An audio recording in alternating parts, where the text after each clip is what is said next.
Hey guys, in this video, we're going to take a look at how you can allow or don't allow voice memos to record with a location on the iPhone 14 series.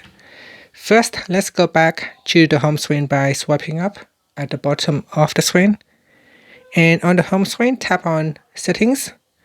In Settings, scroll down and tap on Voice Memos. Next, in here, tap on Location. Then, if you want to turn off location, you would select Never. Otherwise, you can choose while using the app or ask next time or when I share.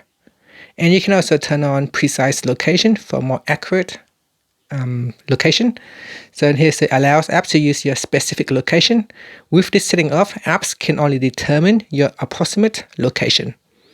And that's it. After that, you can tap on the back key to go back to settings. Swipe up to go back to the home screen. Thank you for watching this video. Please subscribe to my channel for more videos.